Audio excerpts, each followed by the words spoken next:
Mic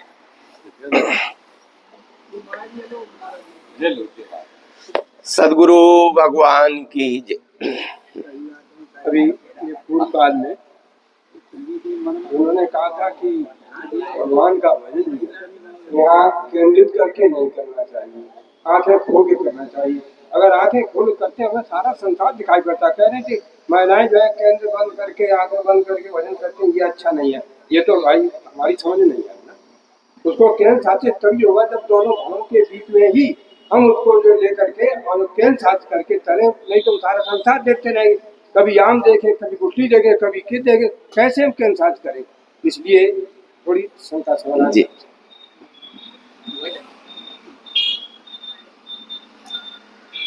भजन के दो स्वरूप होते। पहले भजन शब्द का शाब्दिक अर्थ समझ लें। अपन भजन शब्द भज धातु से बना है। भज का अर्थ होता है सेवा करना। भजत्यो वै धातु सेवायाम पर कीर्तता। भजन शब्द भज धातु से बना है। भज का अर्थ होता है सेवा करना। अब भजन के दो स्वरूप होते। त्रेता से लेके कलयुग का जो भजन है वो भजन एक देशी वाणी का भजन होता है, एक देशी ध्यान का भजन होता है।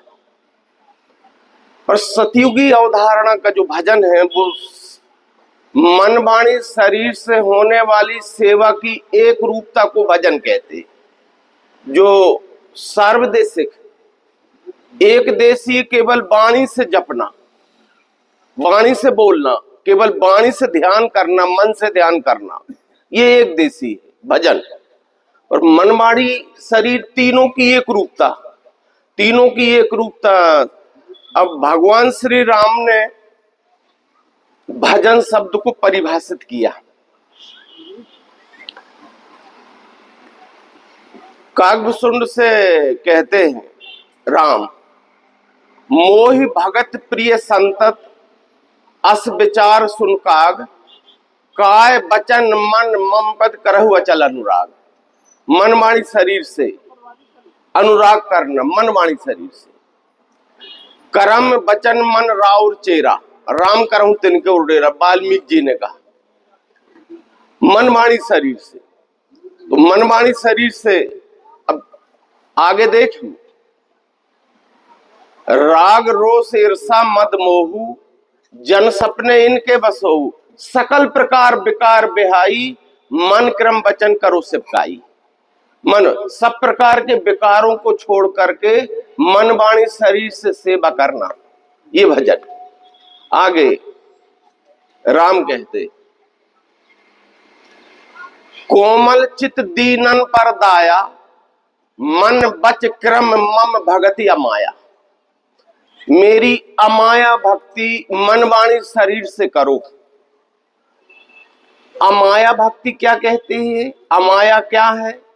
विकार रहित सेवा को अमाया भक्ति कहते। भक्ति भजन पर्यायवाची शब्द है। भक्ति नाम सेवा का है। तो मन वाणी शरीर से सेवा करना, ये मन वाणी शरीर से होने वाली सेवा की एक रूपता को भक्ति और भजन कहते हैं। अब फिर राम ने कहा, अखिल विश्व यह मोरी उपाया, सब पर मोह बराबर दाया। पर तिन मह जो परिहरि मद माया, भजहि मोह मन बच या रुकाया। जो मन वाणी शरीर से मुझे भजते हैं, कैसे? विकार रहता अवस्था से, सब प्रकार के विकार छोड़ करके वो मेरे सच्चे भक्त हैं। एक पिता के विपुल कुमारा, राम कहते, एक पिता के विपुल कुमारा, हो ही पृथक गुणशील आचारा। को पंडित को तापस ज्ञाता, को धनमंद सूर को दाता, को सर्वज्ञ धर्म रति को, सब पर पिता प्रीत सम हो। पर जो पितु भगत बचन मन कर्म, जो पितु भगत बचन मन कर्म, सपने जान न दूसर, सो सुत पितु संप्राण समान। यद्यपि सो सब बात। तो ये मनवाणी शरीर से होने वाली सेवा की एक रूपता।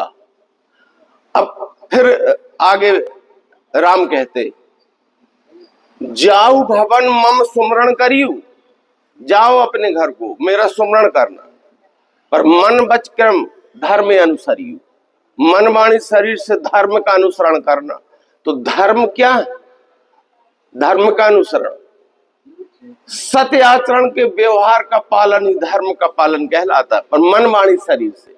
अब ये मन वाणी शरीर से बार बार आ रहा है, मन वाणी शरीर से बार बार कहा जा रहा है। तो ये बात हमें अभी और समझना है अच्छी तरह से कि भजन सेवा करने को कहते हैं, भजन सेवा का नाम है, पर किसकी सेवा? ईश्वर की सेवा, प्रभु की सेवा। पर प्रभु कौन, ईश्वर कौन, कैसे, किस प्रभु की सेवा और कैसे, इन बातों को विचार करना। तो प्रभु की सेवा, प्रभु कहां नहीं है? अब प्रभु की पहली सेवा के पहले प्रभु कहां नहीं? देश काल दिस विदसो माही, कहूं सो कहां जहां प्रभु ना है। अग जग में सब रहत विरागी, सर्वत्र है ईश्वर। तो ये विश्व ही प्रभु है। इस विश्व रूप से जब भी इस विश्व के किसी प्राणी से, पदार्थ से, जीव से हमारा व्यवहार का मौका आता है, तो हमें परमात्मक व्यवहार करना है, आत्मत व्यवहार करना है, आत्मत व्यवहार। अब मनमानी शरीर से, तीनों से होने वाली सेवा की एक रूपता को भजन, सुमरण, जाप, भक्ति ये कहते। तो मन से एक चोट ना करें, वाणी से भी ना करें, और शरीर से करेंगे तो भी फल बनेगा। और शरीर से ना करें और केवल वाणी से करें तो भी फल नहीं आएगा, एक देशी होगा। मन से भी करें तो भी फल नहीं आएगा। उदाहरण के लिए 3 फेस की मोटर है, सिंचाई पंप, 3 फेस है तो बटन दबाओ चालू हो जाएगी मोटर। 1 फेस में चालू नहीं होगी, 2 फेस में कुन की आवाज आएगी पर चालू नहीं होगी। उस समय आपने प्रयास किया चालू करने का लकड़ी लगा के, तो जल जाएगी मोटर, पर पानी नहीं फेंकेगी, और तीनों से चालू हो जाएगी। तो शरीर से करने से भी फल बनता है, अगर इनसे ना करो तो कैसे? उदाहरण के लिए हमने किसी को मारने का निश्चय कर लिया ये मन में, फिर किसी से बता दिया कि हम उनको मारेंगे, ये 2 हो गए। वाणी से व्यक्त भी कर दिया, अभी शरीर से कुछ नहीं किया, तो अभी हमें 302 की धारा नहीं लगेगी, क्योंकि हमने शरीर से नहीं किया, मन में सोचा है और वाणी से व्यक्त भी कर दिया कि अमुक व्यक्ति को हम मारेंगे।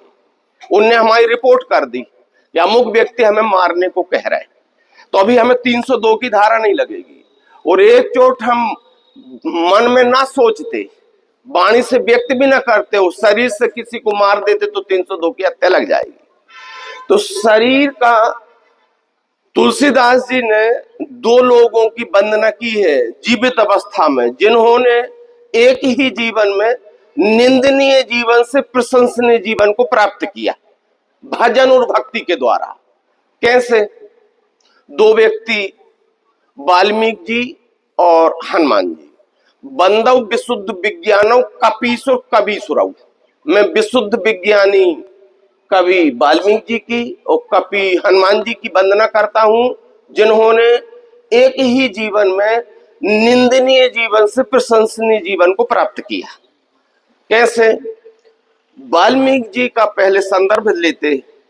वाल्मीकि जी बालाकोली नाम था और पूर्व की उनकी दिनचर्या निंदनीय रही, राह जानी करते थे और जो भी निकलते थे तो छोड़ा लेते थे, मारते थे। दिनचर्या खराब थी, व्यवहारिक। अब एक दिन तत्वदर्शी संत महात्मा निकले, उन्होंने अपना सब दे दिया कि ये मारना नहीं, ये ले जाओ। तो एक बात है, बुरे कर्म का फल बुरा आता है, वो भोगना पड़ता है, तो ये सब ले जाओ और अपने घर में पूछना, पत्नी बाल बच्चे, कि जिस दिन बुरे कर्म का फल आएगा भोगने के लिए तो आप सब सहभागी रहोगे। तो पत्नी बोली कि देखो मैंने आपसे कब कहा कि आप बुरा करो, हत्याएं करो, लूटपाट करो, छुड़ाओ, मांस मदिरा का भक्षण, ये मैंने कब कहा? और आप क्यों करते हो? और मैं हम लोग क्यों भोगे? आप करते तो आप जानो। उनका हृदय परिवर्तन हुआ और वो अवश्य आए, और उस संतों ने कहा आना जरूर, हम यहीं बैठे। तो संतों ने समझाया कि जिस चराचर सृष्टि विश्वरूप को तुमने लूटा है, इसी चराचर सृष्टि विश्वरूप की सेवा में लग जाओ। अब वहां एक चौपाई है, उल्टा नाम जपत जग जाना, वाल्मीकि भय ब्रह्म समा। तो उल्टा का लोगों ने अर्थ लगा लिया, मरा मरा जपते थे। तो मरा मरा, ये तो वाणी से मरा कहो चाहे राम कहो, उससे कुछ होने वाला नहीं है, ये तो बात अलग चीज है। उल्टा क्या जपा? जाप का मतलब क्या है? उल्टा क्या किया? शरीर से पहले दुराचार करते थे, अब उस दिन से संतों ने ज्ञान दिया, उस दिन से सदाचार में आ गए। तो दुराचार का उल्टा क्या होता? सदाचार। पाप का उल्टा क्या होता? पुण्य। अधर्म का उल्टा क्या होता? धर्म। ये उल्टा। तो जान आदि कपि नाम प्रतापु, भयो शुद्ध करी उल्टा जापू। शुद्ध करके उल्टा जपा। तो शरीर से गलत करते थे और शरीर से ही सारी दारोमदार है। हम वाणी से किसी का नाम भी लेंगे तो अब शास्त्रों में इस संदर्भ में थोड़ा कटाक्ष भी आया। अत्रि स्मृति में लिखा है, अपहाय स्वकर्म रामकृष्ण इति बादिना, ते हरि दोषण पापा धर्मार्थम जन्मियत धरे। जो अपने स्वकर्म को छोड़ देते हैं, अपने कर्म में बेईमानी करते, अपहाय स्वकर्म, अपहाय यानी छोड़ देते स्वकर्म को। जैसे मैं शिक्षक हूं तो शिक्षकी कार्य करना मेरा स्वकर्म है, तो मैं स्कूल ही नहीं गया, दस्तखत करके पेमेंट ले रहा, तो अपहाय। अब मैं सुबह शाम नहा धो के पूजा पाठ करता हूँ, गीता पाठ करता हूँ, रामकृष्ण रामकृष्ण भजता हूँ वाणी से, ये मैं करता हूँ, पर अपने कर्म में नदारत हूं, अपने कर्म में बेईमान हूं, अपने कर्म में बेईमानी करता हूं। तो अब अपहाय स्वकर्म रामकृष्ण ही थे, रामकृष्ण रामकृष्ण बोलते हैं अपने स्वकर्म को छोड़कर, वे हरि के दोषी ही हैं, वे व्यर्थ जन्म धारण करें। एक बात। दूसरा, शंकराचार्य जी कहते हैं, 8वीं सदी में हुए शंकराचार्य जी, ना गच्छति बिना पानम व्याधि औषध शब्दता, बिना अपरोक्ष अनुभवम ब्रह्म शब्दरेण मुच्यते। जैसे बिना पान किए औषधि रोग दूर नहीं होता, औषधि का पान करोगे तभी व्याधि दूर हो जाएगी, रोग दूर हो जाएगा। तो जैसे बिना औषधि के पान किए रोग दूर नहीं होता है, वैसे ही बिना अपरोक्ष अनुभव के ब्रह्म की कभी प्राप्ति नहीं होती। जब ब्रह्म ब्रह्म कितना ही कहो, कितना भी ब्रह्म ब्रह्म कहो, तो न गच्छति बिना पानम व्याधि औषध शब्द से बिना अपरोक्ष अनुभव ब्रह्म शब्दरेण मुच्यते। ब्रह्म ब्रह्म कहने से ब्रह्म की प्राप्ति नहीं होगी जब तक कि जीव ब्रह्म की अखंड एकात्मता का अनुभव ना होगा। क्योंकि जीव ब्रह्म समसाज संगाती, वर्णत मरत प्रीत बिलगाती। जब जीव ब्रह्म का साज संघाता है, यानी हम अभिन्न है और अखंड है, उसके ही अंश है। ईश्वर अंश जीव अविनाशी, पर ईश्वर जीव कछु नहीं भेदा। तो कैसे हम कैसे अभिन्न है और अखंड है? तो हम जब अभी ब्रह्म को ही नहीं जानते हैं, प्रभु को ही नहीं जानते हैं, राम को नहीं जानते हैं, तो पूजा अभी कैसे? पाठ पूजा क्या है, कैसे पूजा और कैसी पूजा, और वो पूजा का क्या होगा? तो ये बात अभी बहुत गंभीर है। ये 2 प्रकार की इस मानव जगत में अवधारणा रहती। आज जो अवधारणा है भजन भक्ति के संदर्भ में, सब नर कल्पित करहि आचारा, जाय न बरनी अनीति अपारा। ये आज जो उपासना पद्धति, वो एक देसी और जो सतयुगी उपासना पद्धति है कि यथार्थ और प्रत्यक्ष, ये विश्व ही विश्वरूप परमात्मा, इस विश्वरूप परमात्मा की अपने स्वकर्म के द्वारा ईमानदारी से सेवा में व्यवहार करना, यही भजन और भक्ति और सुमरण और जाप। जो मन वाणी शरीर से समर्पित होकर इस विश्व रूप की सेवा करता है ना, निर्मल व्यवहार करता है, यही सेवा है। सब जो जहां है वहीं रहिए, अपना जो कुछ भी व्यवहार आचरण करते हैं, जो भी व्यवसाय धंधा करते हैं, पर परमात्म भाव से लोक कल्याण की दृष्टि से आचरण का व्यवहार करना, ये भजन और भक्ति। तो ये एक देशी भजन भक्ति और ये सार्वदेशिक भजन भक्ति, मन वाणी शरीर से होने वाली सेवा की, यही बात हनुमान जी ने भी दिनचर्या में विभीषण को कही। कि विभीषण को जब वहां मिलाप हुआ, लंका से लौटे हनुमान जी, तो विभीषण से भेंट हुई। तो सुनो विभीषण प्रभु की रीति, करो सदा सेवक पर प्रीति।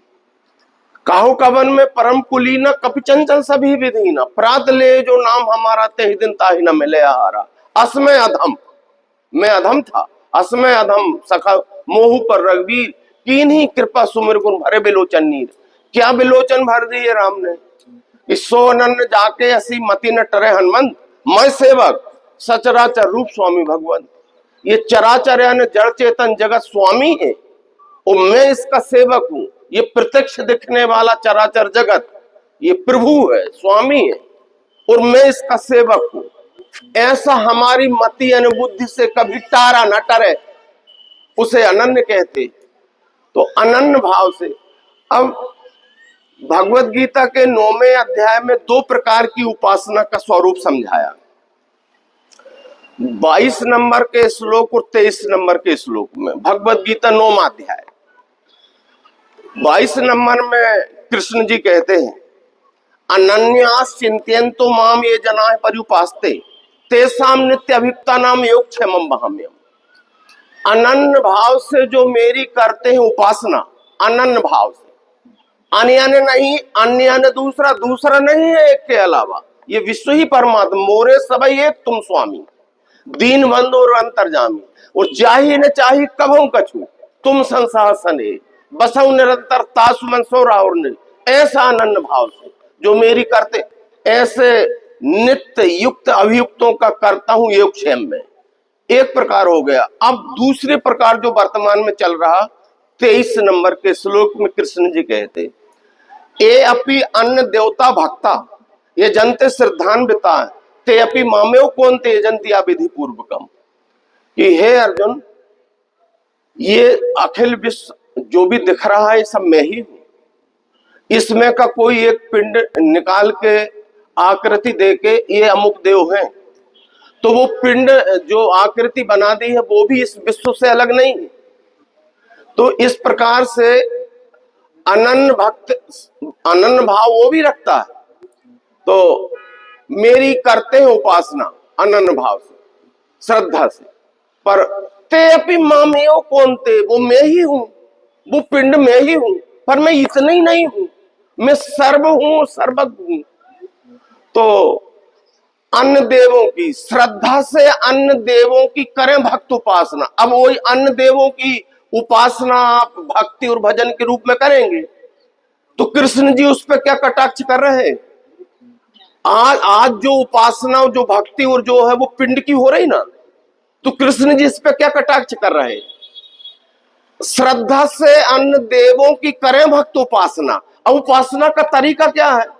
कोई वाणी से भजेगा, कोई मन से चिंतन करेगा, ध्यान करेगा, वाणी से करेगा, ध्यान से करेगा, स्वरूप सामने रख लेगा, फोटो तरवा लेगा, पिंड की प्रतिमा सामने रख लेगा, उसको देख के, कोई देवालय में प्रतिमा है उसको देख के करेगा। तो कृष्ण जी इस पर क्या कटाक्ष कर रहे हैं?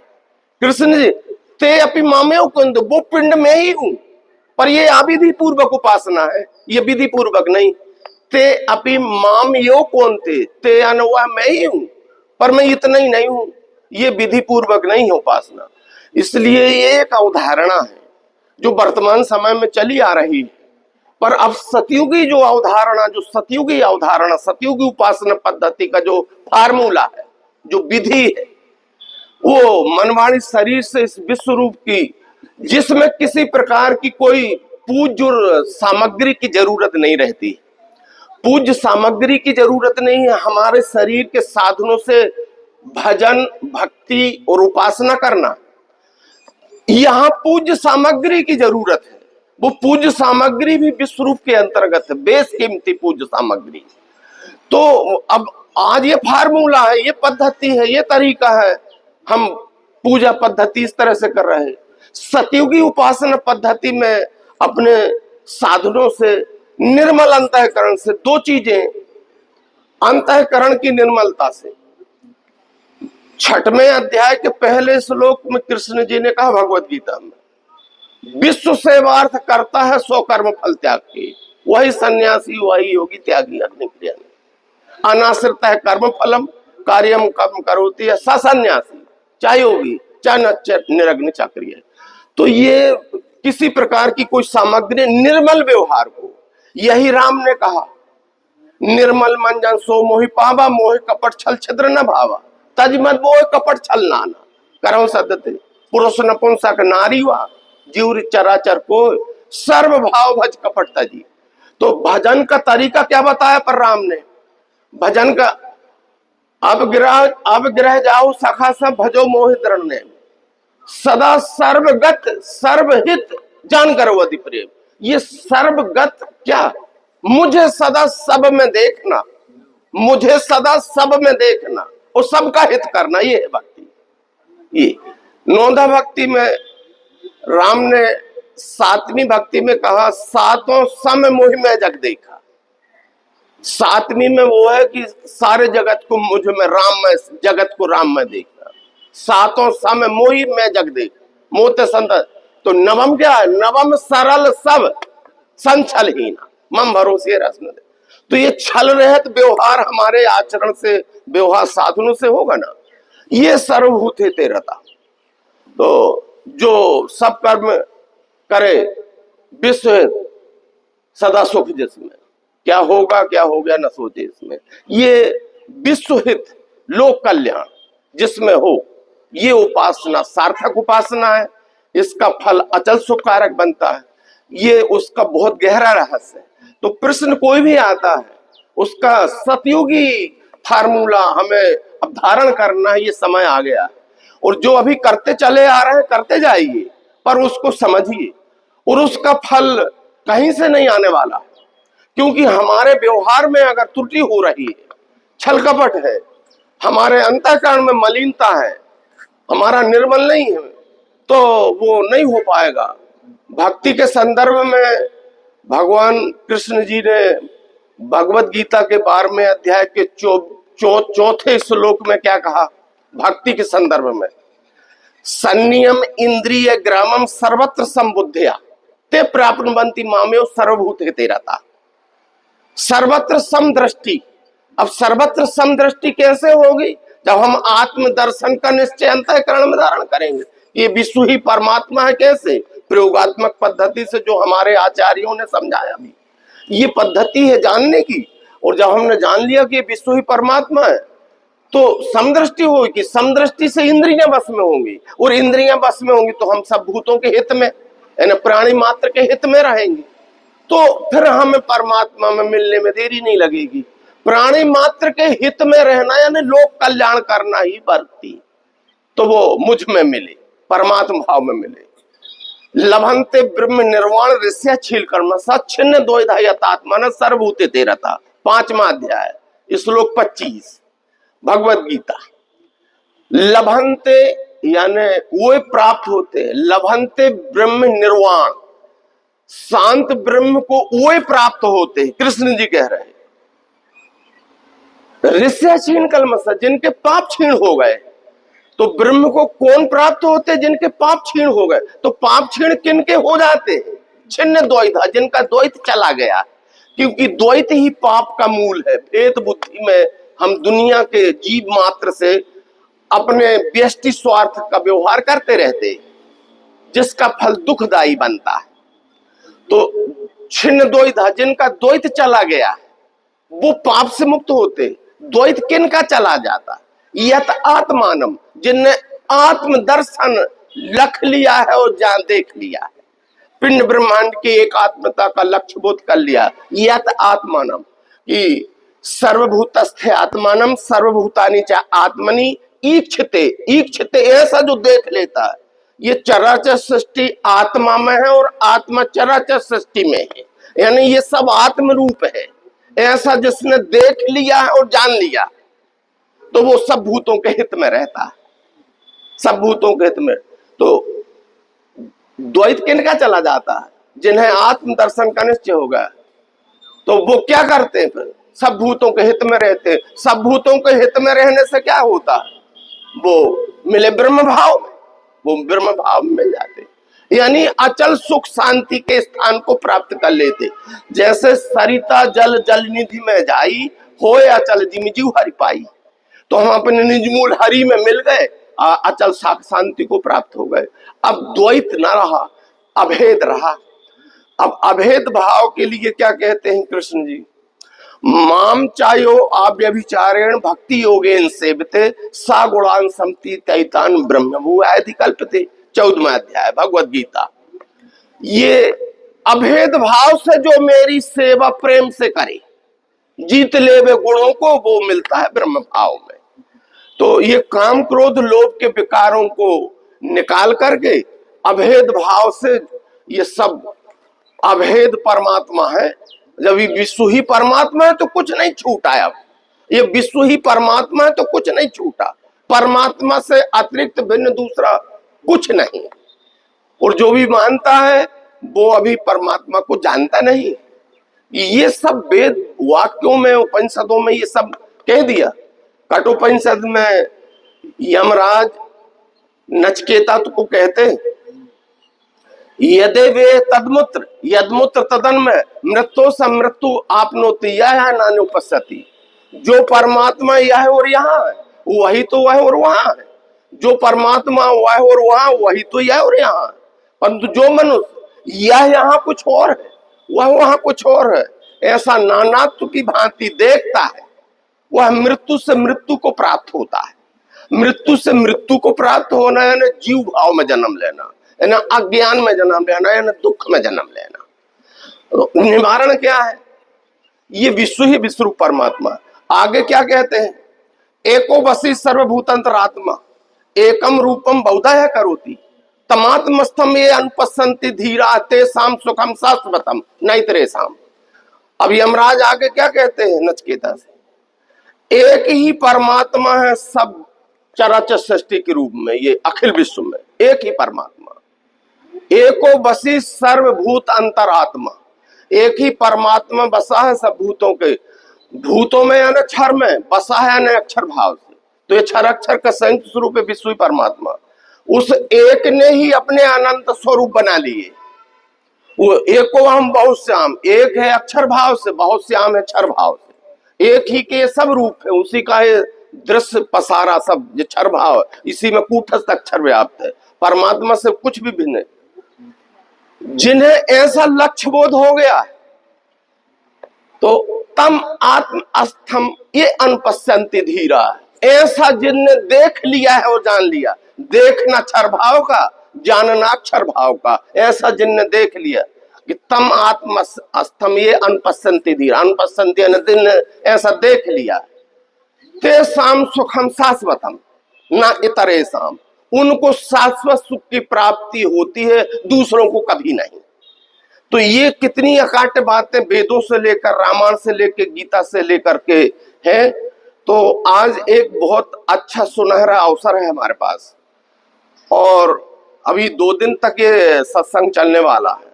बहुत गंभीर विषयों पर चर्चा होगी, और हम एक सतयुगी उपासना पद्धति का स्वरूप क्या है, यथार्थ धर्म का स्वरूप क्या है, यथार्थ परमात्मा क्या है, ये सब विषय यहाँ आएंगे और उनको हम समझेंगे। और बहुत बता, दूसरा कोई पूछ लीजिए, और पूछ, माताएं पूछ लें कुछ।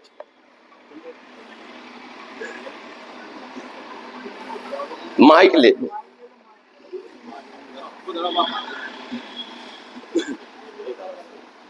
स्वामी कर्म अकर्म विक्रम, तो अकर्म कर्म कौन करते हैं, विक्रम कौन करते हैं, और अकर्म।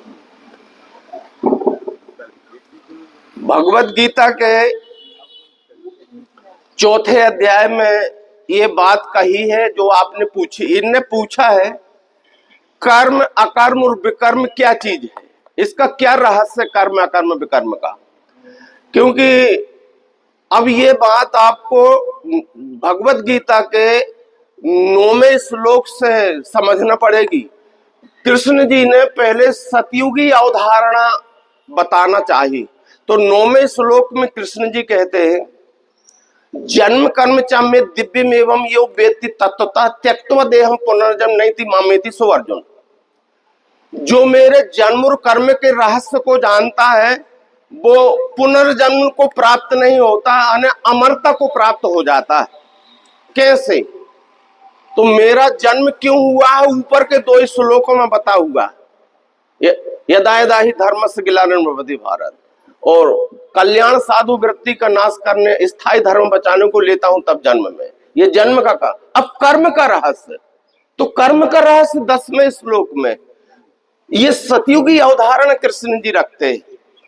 बीत राग भय क्रोध मनमय माम उपासता बहवो ज्ञान तपसा पूता मदभाव मांगता। ये 10वें नंबर के श्लोक को कृष्ण जी क्या कह रहे हैं? मिटे काम भय क्रोध, इन विकारों के लिए मिटे काम भय क्रोध अनन्य भजता मुझे। ऐसा जो ज्ञान तप से पवित्र वो मुझ में रहे, वो है मेरा भक्त, और मैं उसकी दृष्टि में और वो मेरी दृष्टि में। अब उसी समय ये जो वर्तमान अवधारणा है कृष्ण जी के समय द्वापर का रघुपत पद पूजा, विभिन्न प्रकार की पूजा, ये पद्धति भी चल रही थी। जो बहुदेववाद जो आज चल रहा है ये पद्धति उस समय भी चल रही थी कृष्ण जी के समय। तो अगले श्लोक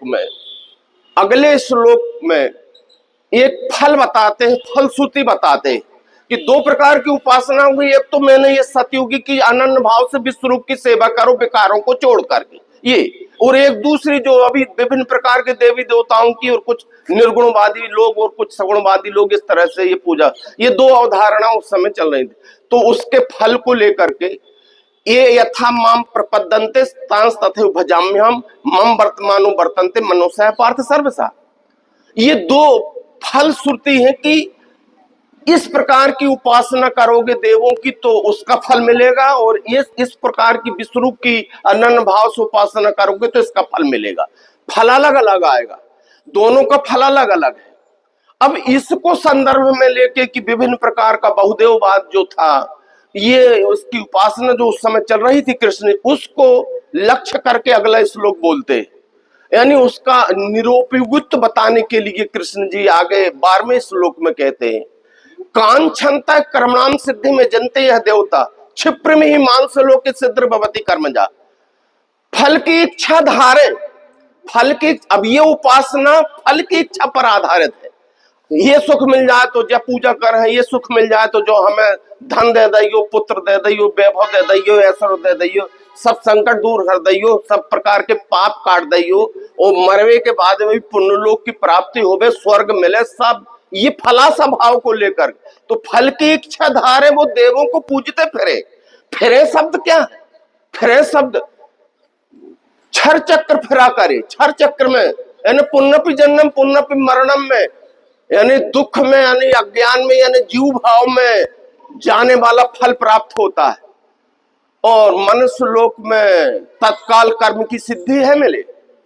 अब अगले श्लोक से कृष्ण जी सतयुगी अवधारणा रखते कि चातुर्वर्ण्य माया सिस्टम गुण कर्म विभाग सा तस् कर्तारम अपि मम वित्त कर्तारम अव्यम। 4 वर्ण मेरी सृष्टि के अर्जुन, पर गुण और कर्म से विभाग किए गए। ये गुण क्या है? हमारा स्वभाव ही गुण है, और हम जिस कर्म को करके अपनी जीविका चलाते हैं, सेवा के 4 अंग होते हैं, शिक्षा रक्षा व्यापार सिम। ये 4 में से जिस भी कर्म को करके हम हमारी जीविका चलाते हैं तो वह कर्म ही हमारा इष्ट देव है, वह कर्म ही हमारा गुरु है, वह कर्म ही हमारा देवता है। तो उस कर्म को ईमानदारी से करना, अपने गुण स्वभाव के द्वारा उस कर्म को लोक कल्याण की दृष्टि से, परमात्मा भाव की दृष्टि से ईमानदारी से करना, ये यथार्थ कर्म है। तो ये 4 वर्ण मेरी सृष्टि के पर गुण और कर्म से विभाग किए गए। अब कृष्ण जी अपनी अवधारणा बताते, नामाम कर्माणि लिप्पन्ति नामे कर्म फलेश प्रहा इति माम यो ये आगे अगले श्लोक में कि मुझे कर्म नहीं बांधे न कर्म फल वासना, प्रेम से जो भजे मुझको उसमें मैं और मुझ में वही। तो कृष्ण जी ने अभी क्या बताया था, अनन्य भाव से जो मेरी विश्व रूप की जो सेवा करता ये मेरा है। नामाम कर्माणि लिप्पन्ति नामे कर्म फले इति माम यो अभिजानन्ति कर्म भिन्न सब बद्धते। मुझे कर्म नहीं बांधे, कौन कर्म, ये देवी देवताओं वाले कर्म, फलासा भाव वाले कर्म, मुझे कर्म नहीं बांधे, न कर्म फल वासना, न मैं उन वासनाओं में रहता हूं, न मुझे कोई फल चाहिए। प्रेम से जो भजे मुझको, अनन्य भाव से जो मेरे विश्वरूप की सेवा करता, प्रेम से जो उसमें मैं और मुझ में वही। और अब पूर्व के महापुरुषों को उदाहरण देते, एवं ज्ञात्वा कृतम कर्म पूर्वरपि मुमुक्षुभि कुरु कर्माय तस्वात्म पूर्वे पूर्वतरम कृतम। जाने आदि में कर्म मुमुक्षु जन आचरे, पुरखों का देख के तैसे सो कर्म तुम भी करो। ये पूर्व के हमारे तत्वदर्शी महापुरुष जिस मार्ग से गए, महाजुरेन गता सपंथा है, महापुरुष जिस मार्ग से गए हैं उसी ईमानदारी और सदाचारों परोपकार के मार्ग से व्यवहार करते हुए जीवन जियो। ये जीवन मानव जीवन शैली, सतयुगी मानव जीवन पद्धति जिसमें अचल सुख शांति को लोग प्राप्त होते थे, उस उनका देख के तैसे स्वकर्म तुम भी करो। ये अब वो बात आई, अब जो आपने पूछा किम कर्मेति किम कर्मेति कवियो अपेत्र मोह तत्ते कर्म प्रवक्ष्यामि यद ज्ञात्वा मोक्षे अशोभात। कर्म क्या अकर्म क्या फंसे पंडित भी यहाँ, वही भेद बताता हूं छूटे अशुभ ज्ञान से। तो क्या शुभ ज्ञान भी होता है, अशुभ ज्ञान क्या कहलाता है, ये अशुभ ज्ञान और शुभ ज्ञान, ये क्या है शुभ ज्ञान और अशुभ ज्ञान, इसका रहस्य जानना बहुत जरूरी है। हम किसी को भी शुभ काम शुभ कर्म समझ लिए और करते रहते जिंदगी गुजर जाती, फल कुछ भी आता रहे हमें पता ही नहीं चलता। तो ये सत्संग की महिमा यही होती है कि यथार्थ शुभ कर्म में लगाना, लोगों को यथार्थ शुभ काम भक्ति में लगाना और सच्चाई बताना, यथार्थ को उजागर करना, ये इस सत्संग की महिमा और महत्व और उद्देश्य है। अब आगे कर्मणो ह्यपि बोधव्यम बोधव्यम च विकर्मण अकर्मण च बोधव्यम गहन कर्मणो गति। देखना चाहिए कर्म, कर्म क्या है, ब्रह्मदेव कृत कर्म यज्ञ दान तप, देखना चाहिए कर्म, जानना है विकर्म को। विकर्म क्या है, 60 कर्म, ऋषि मुनि प्रणीत 60 कर्म, देव यज्ञ भूत यज्ञ पितृ यज्ञ जप यज्ञ ब्रह्म यज्ञ अतिथि यज्ञ आदि। और अकर्म ध्यान में लेना कर्म की, तो अकर्म कहते हैं स्वकर्म को, गुण कर्म को, वर्ण कर्म को, निज धर्म को, ये अकर्म ध्यान में लेना कर्म की गति गूढ़ है। अब कर्मण्य कर्म या पश्चेद अकर्मणि च कर्म सबुद्धिमान मनुष्येषु सायुक्त कृतस्न कर्म कृत। जो अकर्म को कर्म में और कर्म को अकर्म में जोड़ देता है वो मनुष्यों में बुद्धिमान है। कैसे जुड़ता है वो, अगले 3-4 श्लोकों को देखना पड़े। तो ये रहस्य, यश सर्वे समारंभ आदि आगे श्लोक, त्यक्त्वा कर्म फला संगम नित्य, ये श्लोक आएंगे।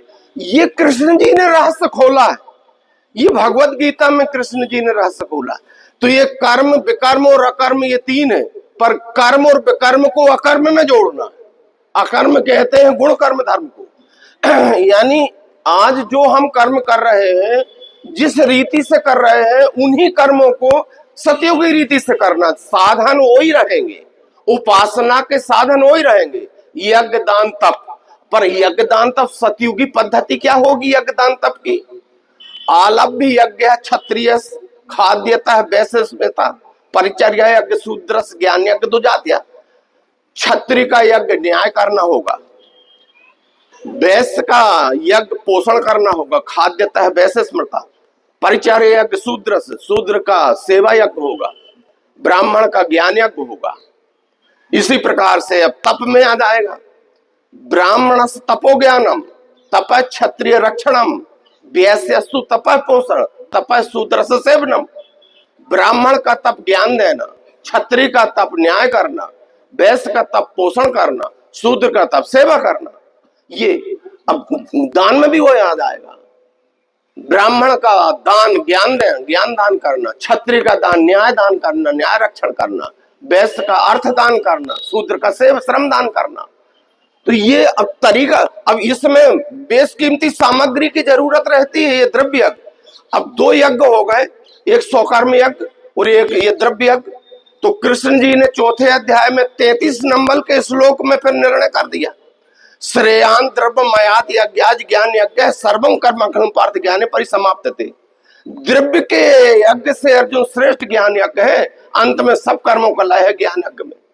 तो साधन वही रहेंगे, व्रत उपवास पूजा पाठ ये सब वही रहेंगे, पर तरीका बदल जाएगा, ध्येय और स्वरूप बदल जाएगा, और किसी प्रकार की कोई सामग्री की जरूरत नहीं। व्रत नाम बर्तन का है, उपवास कहते हैं भक्ति को, उप यानी समीप, आसन न बैठना, ये विश्वरूप परमात्मा को अखंड देखना उपवास कहलाता है। अखंड देखना और फिर अनन्य मन से अनन्य व्यवहार करना, इस विश्वरूप यानी नजदीक रह गए ना परमात्मा भाव से। ब्रह्मण्यदाय कर्माणि संयम त्यक्त्वा करोति लिप्यते न स पापेन पद्म पत्र विभंबसा, 5वें अध्याय का 10 नंबर का। इसमें यहाँ सब ब्रह्म को ध्यान में सदैव दे, ये है उपासना, पास में रहे। अब भक्ति नाम सेवा का है, तो ये शरीर के साधनों से ये उपासना पद्धति होती है अनन्य भाव से। किसी प्रकार की बिल्कुल परेशान होने की जरूरत है, अगरबत्ती तक लगाने की जरूरत है।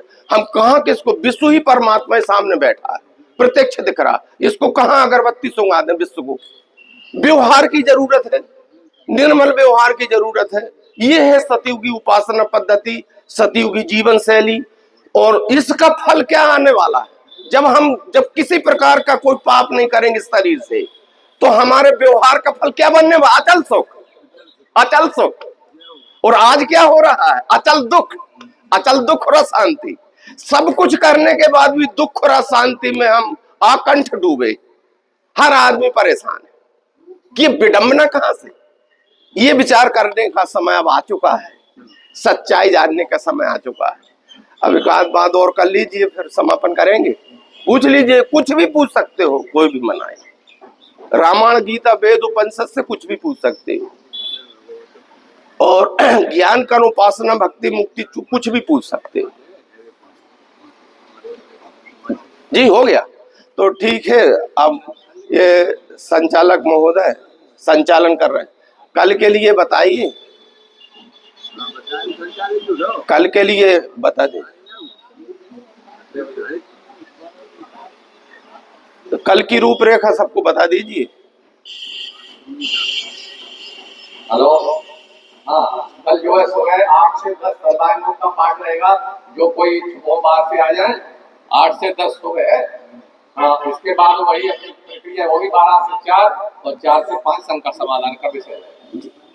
और 2 दिन का प्रोग्राम हो है, आज के बाद कल और परसों 2 दिन हो रहा है। धन्यवाद आपको।